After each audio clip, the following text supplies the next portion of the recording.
કે અમે સાંભળ્યું જ નહીં. કોઈ જોવા જાય એટલું અઘરું છે. કાળી હોય તો પણ એ ગુણવાન હોય તો કઈ કાળી નથી ને પેલી ગોરી હોય પણ અંદર બધું ભર્યું હોય તો એ મહાકાળી. મહાકાળી ખીજાશે એમાં. આંજણ કાળું હોય પણ આંખો ચોખ્ખી કરે. ખોરસો કાળો હોય. બાળપણમાં છાણા બનાવતા છે. છાણો હોય ને તપાવે ને એટલે બે ચૂલો હોય માટીનો, એમાં બે મૂકવાના, છાણા ને કાળો કોલસો. એટલે એ તો અગ્નિ પ્રગટાવીને અન્નપ્રસાદ પકાવે, સમજે. પણ આ કાળું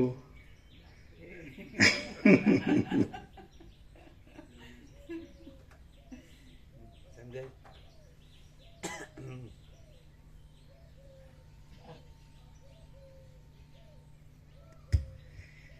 આદ્ય પરબ્રહ્મ સદગુરુ દેવ કી જય.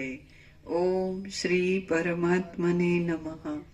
સદગ્રંથોમાં શિરોમણી શ્રી યોગ વાસિષ્ઠ મહારામાયણ નિર્વાણ પ્રકરણ ઉત્તરાર્ધ.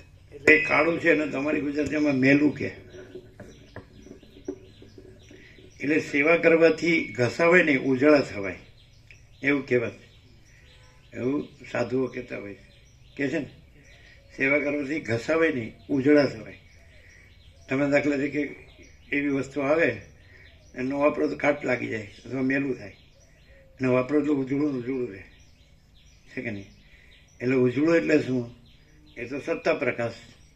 એટલે આ જેમ જેમ ઘસાય અંદરથી ને બહારથી બધું થોડું સૂક્ષ્મ કારણ, એટલે મહાકાશ, ચિત્તાકાશ, ભૂતાકાશ ઘસાય, કારણ ચિદાકાશ ન ઘસાય.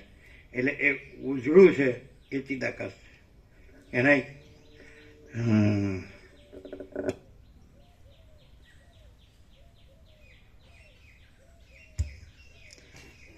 સદગ્રંથોમાં શિરોમણી શ્રી યોગ વાસિષ્ઠ મહારામાયણ નિર્વાણ પ્રકરણ ઉત્તરાર્ધ, પેજ નંબર 1382, 1382. સર્ગ 81મો. રુદ્રરૂપ ભૈરવનું તથા કાળ રાત્રિનું વર્ણન. આ 81માં સર્ગમાં પ્રલય કાળમાં નૃત્ય કરતા રુદ્રરૂપ ભૈરવનું વર્ણન આવશે અને તેની છાયારૂપી કાળ રાત્રિ કે જે જગતને ઘણા જે હોય કાળા, પણ પછી ઠીકરી ઘસે, પેલે સિંદરી હોય ને એનો કૂચો હોય એ ઘસે, પછી કોઈ ચણાના લોટથી નાય, કોઈ માખણથી નાય, સમજાય. પણ અંદરનો મેલ જાય નહીં.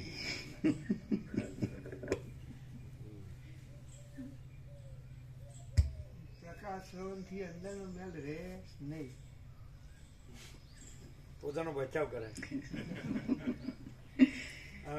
અનંત સંભળો મહાચિદાકાશ સત્તા પ્રકાશ, એને કથા શ્રવણની જરૂર ખરી?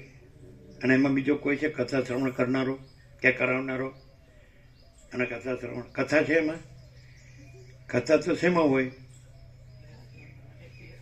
આપણે બે સદાય સાથે રહીશું એનું નામ કથા.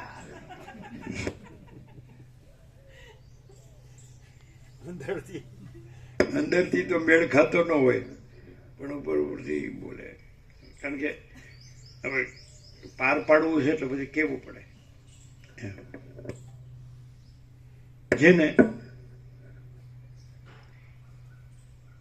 જેને હું સાથે મેળ ન પડે કદી કોઈ અવસ્થામાં, એ સ્વયં પરમચિદ આકાશ પરમ જ્યોતિ અખંડ જ્યોતિ છે.